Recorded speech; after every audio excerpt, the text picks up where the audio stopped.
ബി.ജെ.പിയുടെ ആദ്യഘട്ട സ്ഥാനാർത്ഥി പട്ടിക അടുത്ത ആഴ്ചയോടെ പ്രഖ്യാപിക്കാൻ നീക്കം. ആർ.എസുമായി ചർച്ച നടത്തിയ ശേഷം പ്രഖ്യാപിക്കാനാണ് കോർ കമ്മിറ്റിയിലെടുത്ത തീരുമാനം.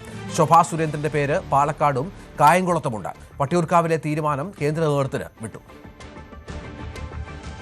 നിയമസഭാ തെരഞ്ഞെടുപ്പിന് മുന്നോടിയായി ആദ്യം തന്നെ സ്ഥാനാർത്ഥികളെ പ്രഖ്യാപിച്ച് തെരഞ്ഞെടുപ്പുമായി മുന്നോട്ട് പോകാനാണ് ഇപ്പോൾ ബി.ജെ.പി ലക്ഷ്യം വെക്കുന്നത്. ഇന്നലെയാണ് വളരെ പ്രധാനപ്പെട്ട കോർ കമ്മിറ്റി യോഗം ചേരുകയും അതിൽ പ്രഭാരിമാർ അടക്കമുള്ളവർ പങ്കെടുക്കുകയും ചെയ്ത് 30ഓളം സീറ്റുകളിലെ സ്ഥാനാർത്ഥികളെ സംബന്ധിച്ച പ്രാഥമിക പട്ടിക അത് അടുത്ത ആഴ്ചയോടുകൂടി പ്രഖ്യാപിക്കാനാണ് ഇപ്പോൾ പാർട്ടി ലക്ഷ്യം വെക്കുന്നത് എന്നാണ് ഏറ്റവും പുതിയ വിവരമായി പുറത്തുവരുന്നത്.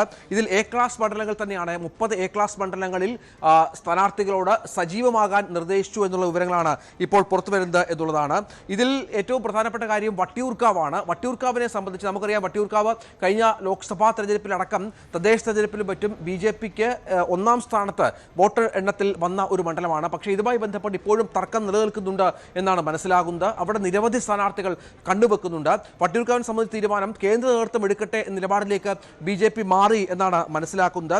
അതേസമയം ബി.ജെ.പിയുടെ സംസ്ഥാന ജനറൽ സെക്രട്ടറി ശോഭാ സുരേന്ദ്രനെ 2 മണ്ഡലങ്ങളിൽ പരിഗണിക്കുന്നുണ്ട്.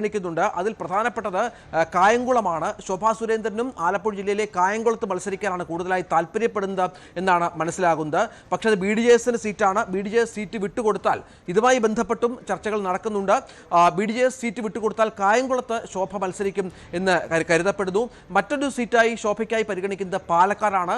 കായംകുളം നടന്നില്ലെങ്കിൽ പാലക്കാടും ശോഭയ്ക്ക് താല്പര്യമുള്ള മണ്ഡലമാണ്. അങ്ങനെ പാലക്കാട്ടും കായംകുളത്തും ശോഭയുടെ പേരുൾപ്പെടുത്തിയാണ് ഇപ്പോൾ ലിസ്റ്റ് പുറത്തു വന്നിരിക്കുന്നത്.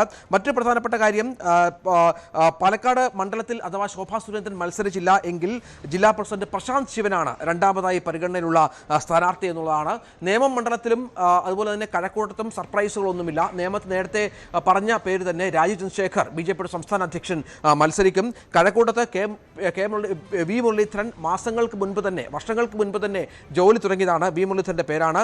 കാട്ടാക്കടയിൽ P.K. കൃഷ്ണദാസ് ഉണ്ടാകും. ഒപ്പം ചെങ്ങന്നൂരിൽ ബി.ജെ.പിയുടെ സൗത്ത് ജില്ലാ പ്രസിഡന്റ്, ആലപ്പുഴ ജില്ലാ president, Alappuzha south president Sandeep Vachaspathi സ്ഥാനാർത്ഥിയാകുമെന്ന കാര്യവും ഉറപ്പായിരിക്കുകയാണ്. മഞ്ചേശ്വരത്ത് K. സുരേന്ദ്രൻ ഉറപ്പായും മത്സരിക്കും. സുരേന്ദ്രൻ അവിടെ പ്രവർത്തനം ആരംഭിച്ചു കഴിഞ്ഞു. സുരേന്ദ്രൻ ഇപ്പോൾ മഞ്ചേശ്വരം കേന്ദ്രീകരിച്ചാണ് പ്രവർത്തനങ്ങൾ പുരോഗമിക്കുന്നത്. ആറന്മുളയിലും ഒപ്പം ആറന്മുളയിൽ കുമ്മനം രാജശേഖരന്റെ പേരാണ് സജീവമായി ഉള്ളത്.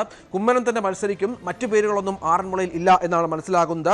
ഒപ്പം മലമ്പുഴയിൽ ശ്രീകൃഷ്ണകുമാർ മത്സരിക്കും എന്ന കാര്യത്തിൽ ഉറപ്പായിട്ടുണ്ട് എന്നും വ്യക്തമാകുന്നു. ഒപ്പം നേരത്തെ പറഞ്ഞതുപോലെ പാലയിൽ ഷോൺ ജോർജ് ബി.ജെ.പിയിലേക്ക് അടുത്ത സമയത്ത് വന്ന P.C. ജോർജിന്റെ മകൻ കൂടിയായ ഷോൺ ജോർജ് മത്സരിക്കും. തിരുവല്ലയിൽ അനൂപ് ആന്റണിയാണ് പ്രവർത്തനം ആരംഭിച്ചിരിക്കുന്നത്.